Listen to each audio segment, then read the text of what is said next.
Hello, student of class 3rd. A very good morning to all of you. Students, I am Simran ma'am, your English teacher. In previous class, we have done our previous topic revision. And now in this class, we will start our next topic. Our topic name, the preposition.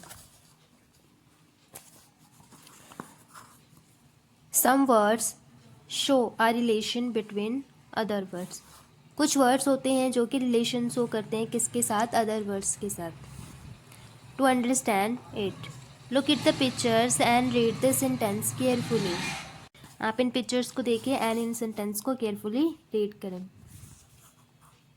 First है, students look at the black board.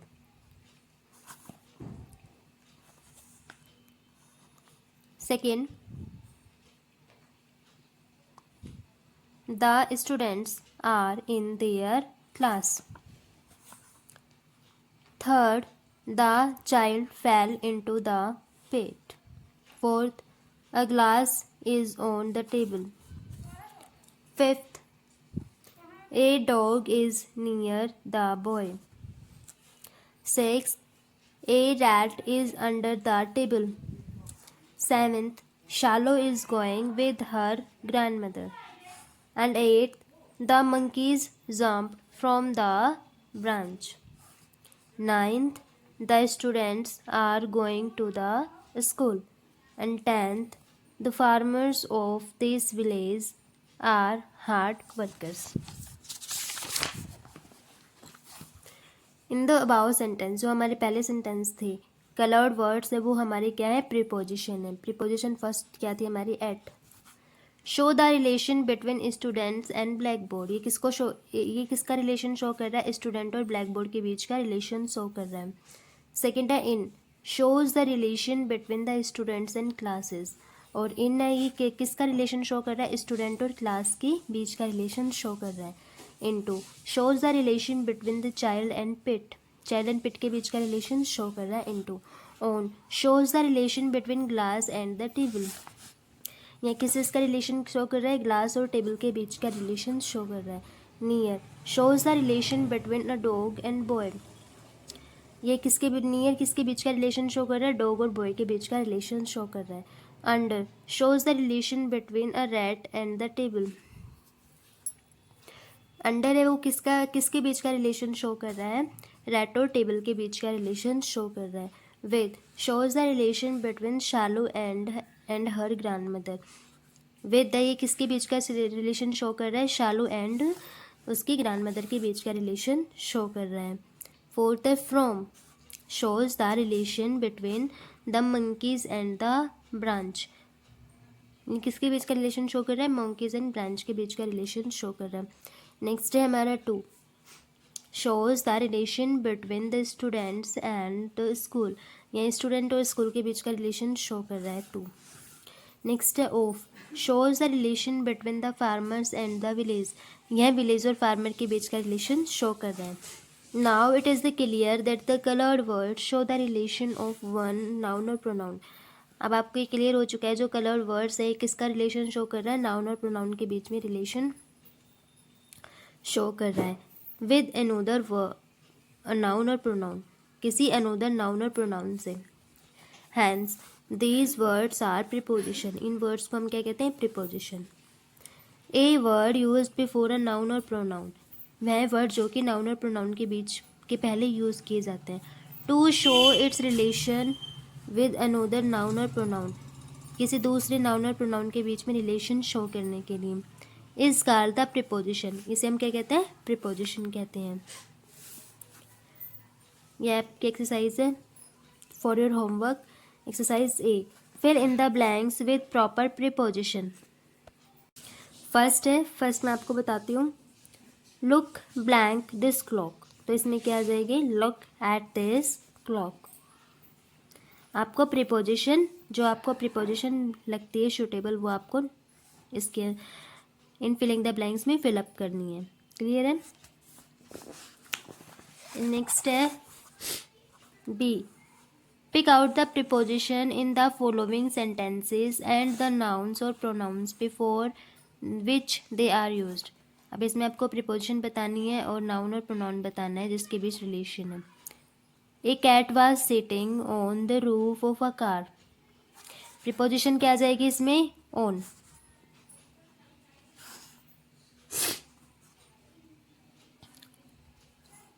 और किस किस के बीच में relation show कर रहा है ये? कैट और रूफ ऑफ अ कार, इन चीज़ के बीच में रिलेशन शो कर रहा है, तो ये यहाँ पे राइट आउट करना है. इसी तरह आपको सारे प्रीपोजिशन फाइंड आउट करने हैं और नाउन और प्रोनाउन यहाँ पर राइट आउट करने हैं.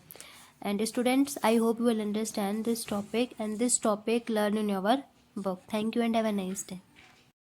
Good morning students. Today I will start your SST class online. Dear students, for class 3rd, today's our topic is chapter number 3rd, continents and oceans. Dear students, in our previous video we will revise this chapter difficult words and word meaning.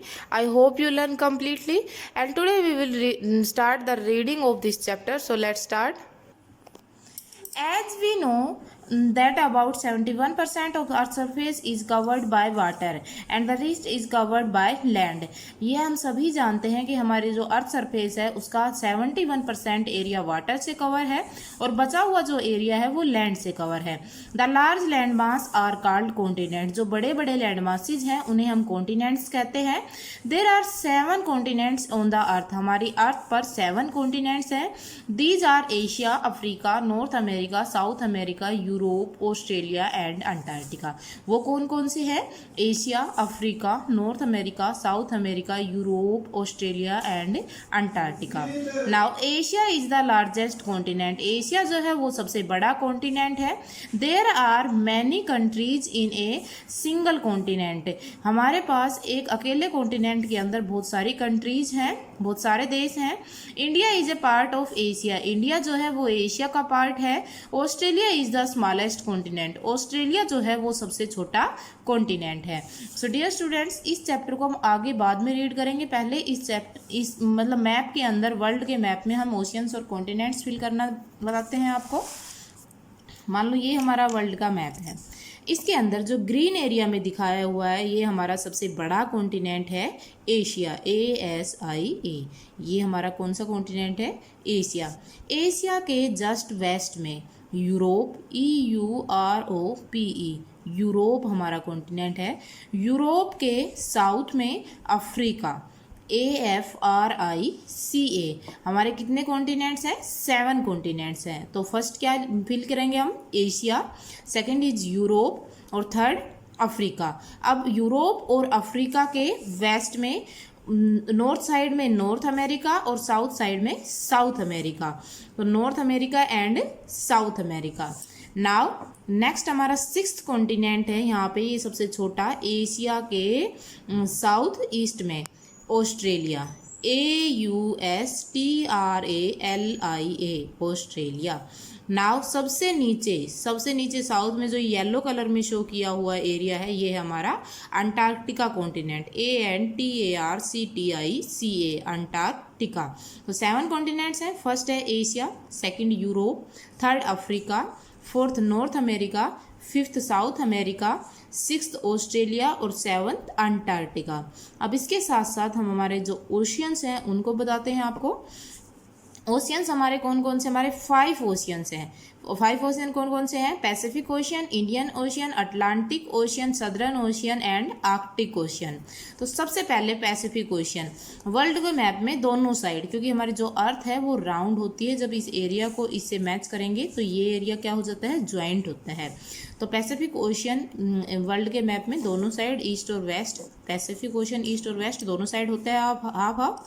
Now second is Indian ocean. Indian ocean हमारे Asia continent के just south में Indian ocean. यहाँ पे हमारा India हमारी country है और India के नीचे इंडियन ओशियन.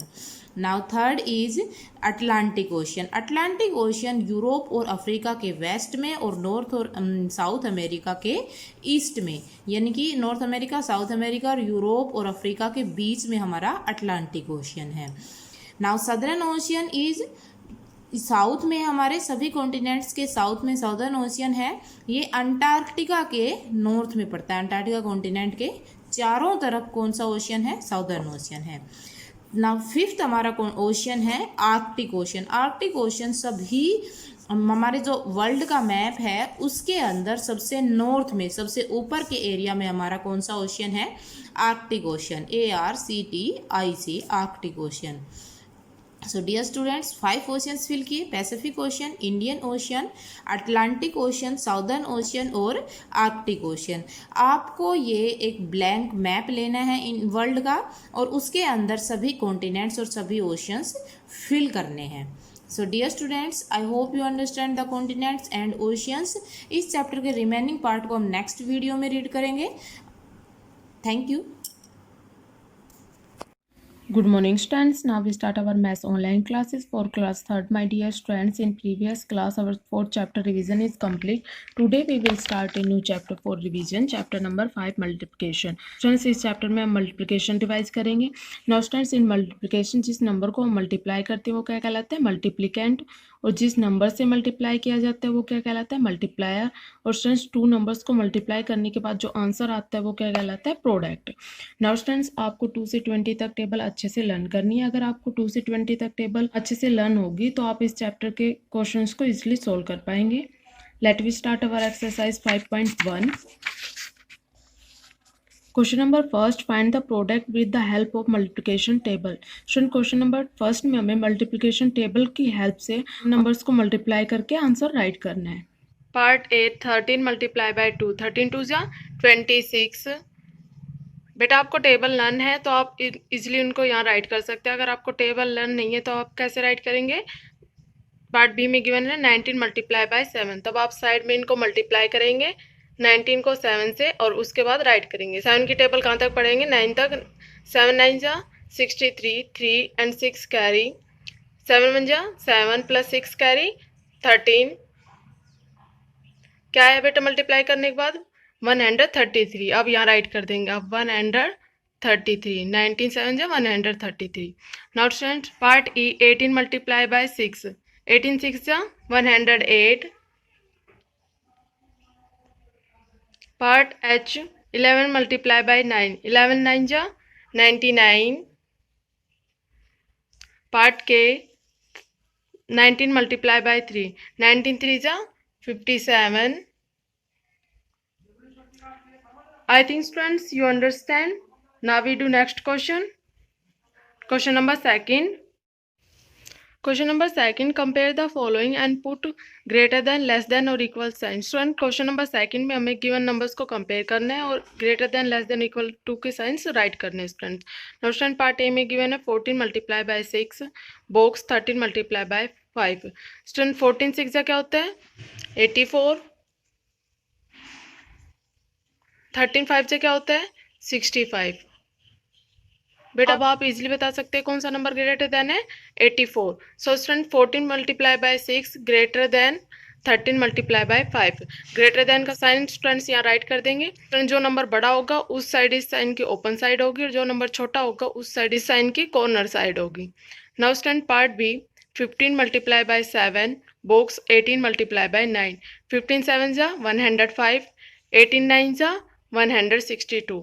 कौन सा नंबर ग्रेटर देन है बेटा?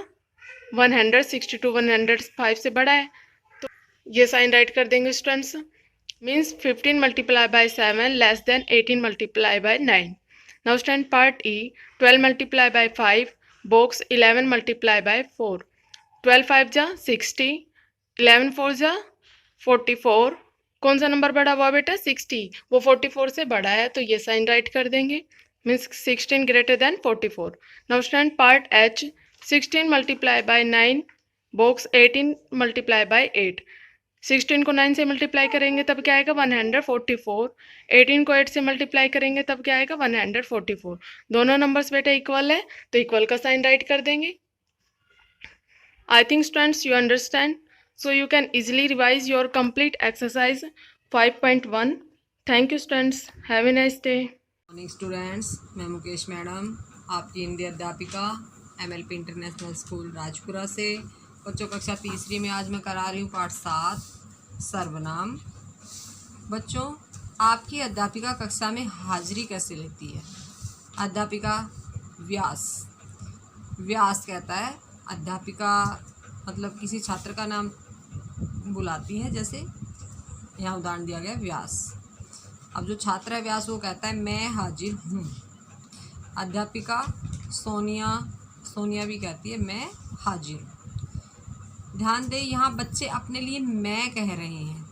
व्यास और जो सोनिया है उन्होंने अपने लिए किस शब्द का इस्तेमाल किया है? मैं। कक्षा में अध्यापिका और छात्रों की बातचीत सुनिए। अध्यापिका, व्यास तुम कहाँ रहते हो? व्यास, जी नेहरू नगर में। अध्यापिका, सोनिया तुम कहाँ रहती हो? सोनिया, जी राजनगर में। ध्यान दें यहाँ अध्यापिका छात्रों को तुम कहकर बुला रही है। चिड़ियाघर में। व्यास, मैडम जी यह क्या है?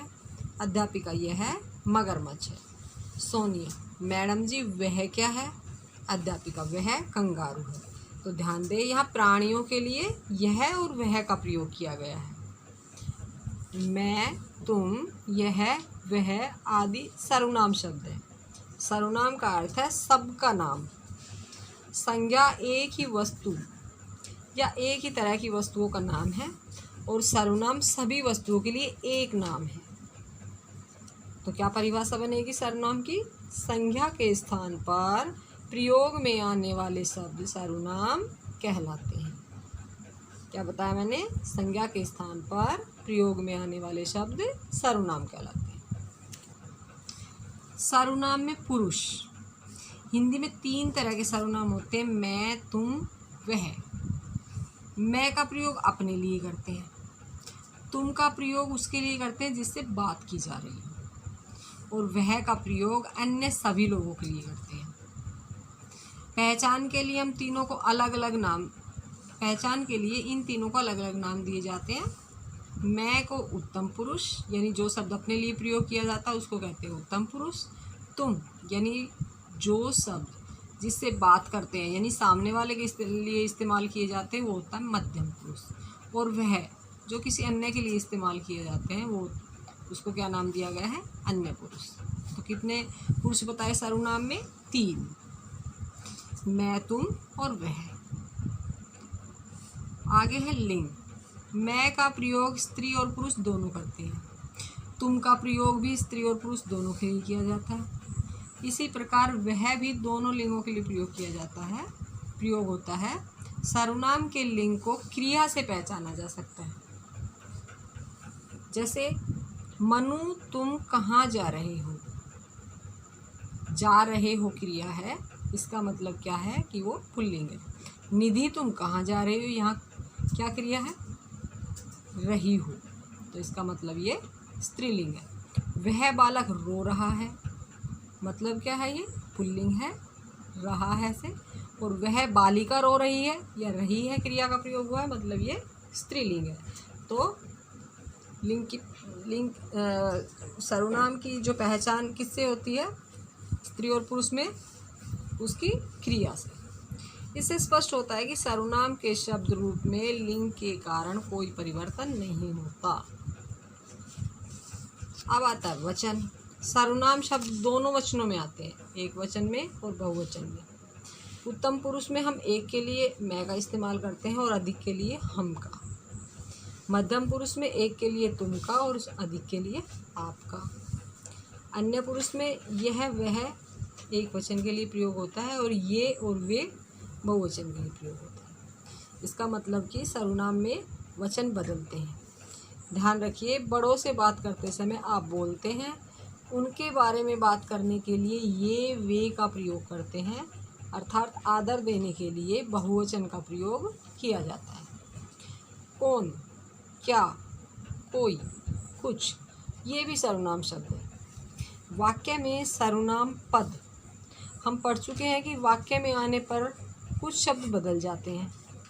सर्वनाम भी वाक्यों में कई रूपों में आते हैं। आइए कुछ शब्दों के उदाहरण देखें।